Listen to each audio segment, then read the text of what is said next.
Abuse of power? United Airlines is once again embroiled in controversy after a passenger complained that she was booted from her first-class seat to make room for a Texas lawmaker. On December 18th, Jean Marie Simon was in Houston, waiting to board the last leg of her round-trip D.C. to Washington flight. Simon bought first-class tickets and was supposed to be in seat 1A, but the gate agent who scanned her ticket found that it wasn't in the system and asked her if she had canceled her flight. Her seat had apparently been taken, and she was given a $500 voucher and reseated in Economy Plus. Simon soon found out her seat had ultimately been given to U.S. Rep. Sheila Jackson Lee, a Houston Democrat. Another congressman on the flight also told her Jackson Lee made the habit of bumping passengers off flights, and it was the third time he'd personally seen her do it. Simon also says a flight attendant approached her after she snapped a photo of Jackson Lee and threatened to have her removed if she caused problems. Responding to the incident, Jackson Lee claimed she never asked for special treatment, before then saying Simon may have easily targeted her as an African-American woman. Simon flatly denies the racism accusation. She has since written the United CEO of her ordeal, but has only received an apology from a resolution manager. The 63-year-old private school teacher has yet to receive a formal apology from the company. Flight forced to return home because dude wanted to do yoga. Possibly needing a vacation from his vacation, one man on a Honolulu Tokyo flight was so anxious for inner peace it actually made him violent. According to reports, the incident started during meal service, when 72-year-old Pei Hyun-tae refused to stay in his seat. Ignoring the cabin crew's orders, the feds allege he headed to the galley in the back of the plane to meditate and do yoga. According to his lawyer, Pei is a retired farmer from South Korea and came to Hawaii to celebrate his 40th wedding anniversary. He took up yoga only recently to help with anxiety. When his wife tried to stop him, authorities say he blew a gasket and pushed her repeatedly. He was so outraged he reportedly even tried to bite and headbutt a couple of Marines who tried to restrain him. The plane eventually turned back after the pilot was informed of the disrupted passenger. Pei was arrested and is being held on a $25,000 bond at the Honolulu Federal Detention Center, where he can at least do all the yoga he wants. Not because he was attacked by crabs. A New Jersey man who went crabbing last week in a river has been infected with flesh-eating bacteria and is now on the verge of losing all his limbs. 60-year-old Millville resident Angel Perez was in the Maurice River fishing for some crab before sunrise one day. But the day after he headed home with a fresh haul of crabs, his right leg became swollen, then turned red and broke out in blisters. A few hours later, all of his limbs turned raw and red. He continued to break out in blisters with marks all over his body. Perez's family said he had developed Vibrio necrotizing fasciitis, a flesh-eating bacteria that can be contracted in salty water, especially during the summertime.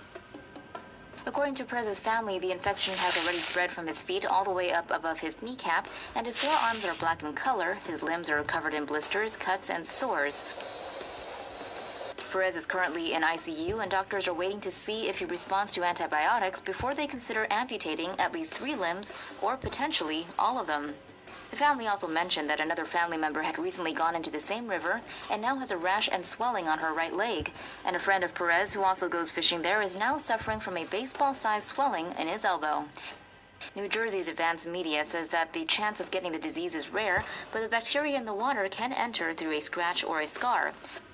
Local and state health officials told the media that they're aware of Perez's situation, but are not aware of any potential dangers from the waters.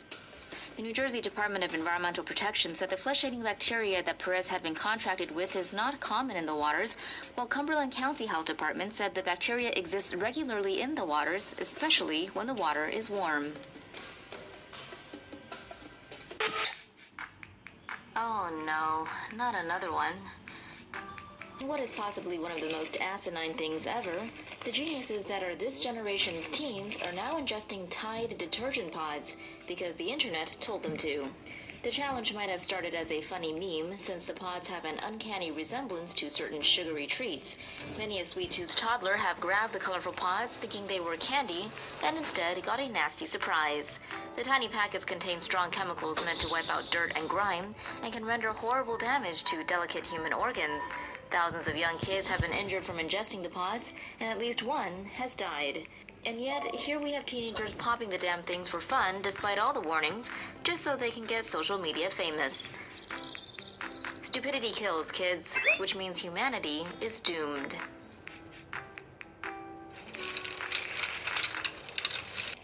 Seriously, who does that? A young boy got a taste of living while black after a white couple reported him for accidentally cutting their grass. Reggie Fields and his crew run a summer lawn mowing service in Maple Heights, Ohio, and have been hired by resident Lucille Holt to trim her yard. While working on her property on June 23rd, the kids and Holt were stunned when a police SUV pulled up in front of the house. Holt's white neighbors called the cops, claiming the group had mowed a thin section of their yard and were trespassing on their property. An outraged Holt immediately went to Facebook Live to tell everybody what was happening, and has since gotten 500,000 views on her video. Mr. Reggie's lawn cutting service is also getting tons of positive support, including over $35,000 in donations on GoFundMe. Instead of resting on their windfall, Reggie and the crew are still out mowing lawns, using newly donated supplies and good old-fashioned hard work to further their business. According to Holt, her neighbors from hell like calling the cops for the pettiest things. Once over her kids having a snowball fight outside their own home, and another time over a parked car at the Holt's yard. Some people have nothing better to do. Sacre bleu! Someone needs anger management classes. A French airport worker took horrendous customer service to a whole new level when he popped a passenger in the face. Never mind that the man was holding a baby. Air travel is stressful enough as it is, but the passengers of EasyJet Flight 2122 hit the nightmare jackpot when their flight from Nice to London was delayed by more than 14 hours. It was especially frustrating for parents, whose little humans needed food and rest, two things the airport just couldn't provide. Frustrated at the lack of information and provisions, the travelers complained to airport staff, who added insult to injury by smirking and doing nothing. A passenger holding his 9-month-old baby tried to snap a photo of one douchebag staff member, but his phone was swiftly slapped out of his hand. When the man shoved the airport worker back in retaliation, the employee lunged forward and socked him in the face. A photo of the punch soon went viral after it was posted on Twitter by an eyewitness. Both men were taken away by airport security. The passenger eventually made it on his flight, where he was applauded by his fellow travelers. EasyJet was quick to do damage control by claiming the assailant wasn't on their payroll, but was employed by the airport's special assistance provider. Still, the airline failed miserably in handling the delay, and should be held accountable, right? And as for the violent employee, he's since been suspended, and is clearly in the wrong industry. Passenger tries to bite flight attendant, then leaps off plane. An American Airlines passenger allegedly tried to bite a flight attendant and then off a plane after it left the gate at Charlotte Douglas International Airport last Thursday. Flight 5242 had just pulled away from the gate and the seatbelt sign was on when a 22-year-old man got out of his seat and tried to open the main door. A flight attendant and two passengers then got up to stop the man. The suspect then tried to bite the flight attendant and went looking for another door. He found a door in the galley and managed to open it. He then jumped from the CRJ-200 jet. The man ran toward the taxiway before being intercepted by two airport workers. He was booked into federal lockup shortly before midnight. According to an affidavit, the man was halfway through a trip that started overseas and he spoke little or no English.